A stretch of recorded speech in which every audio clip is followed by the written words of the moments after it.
Okay, so this is going to be a tip video, but also showcasing something that we're adding to the store. So we made an announcement on Instagram that we're going to move into some more 17th, 18th century, 19th century type of kit and gear here in the future. Next week, we are releasing the first of our canvas line of products, hand sewn in the state of Pennsylvania by my mother and me. There's a couple other things that will be coming to the store, but the one I want to bring your attention to first, and this is going to be more of a how-to-do video too, but we are going to be starting to put Altoid tins without the logo on them, basically. Low tins on the store. Now, what do we do with these? You use these for holding spices, like little tiny shakers of spice. You can use them for sewing kits. You can use them for fire starting kits. I'm going to be using them one today to make charcloth, or to tell you how to make charcloth, I guess I should say. So this is one that's been through the fire, and please excuse me, I'm hiding down by the creek because I'm tired of being on baby duty, so I'm down by the creek hiding in the woods. But this is one that's been through the fire already, and you can see there's a hole punched in there, whereas the ones that we're going to sell in the store are going to be brand new. They're going to be as you see here. But there's a hole that's punched in there, so we use an awl or a screwdriver, and we just put a hole in there. And then what you'll do then, you'll get yourself some natural material. This is a cotton t-shirt, 100% cotton. Do not use polyester or anything like that. It will melt and cause you issues and what have you. But cut it into sizes, small pieces, you know, little 1-inch squares, and fill that box up. Make sure you poke the hole in. That's going to release gas. Throw that in the fire, and then some smoke's going to start coming out of there. When that smoke stops, you're going to end up, let me get this popped open, with something that looks like this.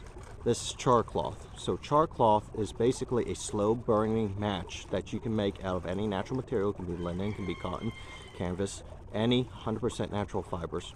And we use this in conjunction with a flint striker or something like that to catch a spark and start our fire. Instead of trying to hit spark constantly onto natural tinder, this is kind of like a cheat code and what have you. So when we sell these tins, we are going to offer them as tins only, or you can choose an option. We will pre-stock it with charcloth, just as you see it here. But you take one of these out, throw that back in your pouch, and you get out your flint striker. So you lay it down on I got a little log here just out of frame, and hit your flint striker, and you catch your spark, and it will start to burn, you know, when you blow on it, and that's how you're going to ignite your bird nest. A bird nest is simply dry tinder. This is dry grass from right up the hill there, and just make it into little nests, bird nests.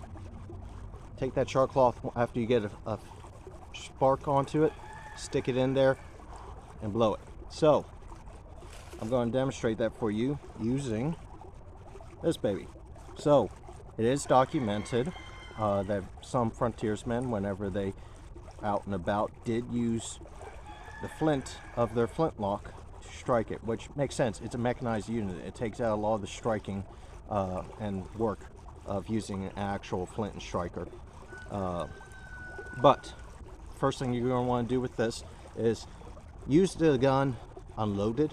Don't have fucking powder in there. If you do have powder in there, you have two options. You can plug the hole, or you can take the barrel off. And if your rifle is a pinned style, like a Pennsylvania style rifle, it might not be so easy, but with these key locks, you just pop this key out, the barrel pops off, and then you're safe to use the striker. This rifle is unloaded, so we're just going to use it as is.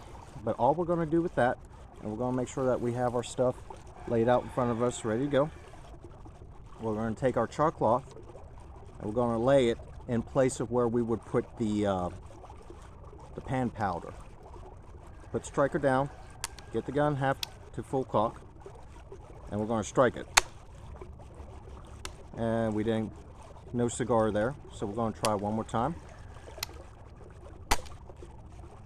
There, we got one. and you just give it a little gentle breath, and this is going to get hot in my hands very quickly, but I don't know if you can see there, it's glowing. And then we're going to take that, just little gentle breaths, and we're going to get this into our tinder.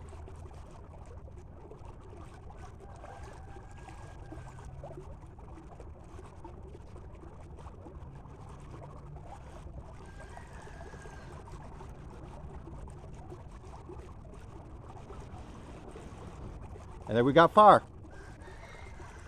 So just throw that in the creek behind me real quick, just knock it out. That's how you make charcloth and how you use a flintlock to start your fire. Anyways, you guys enjoy.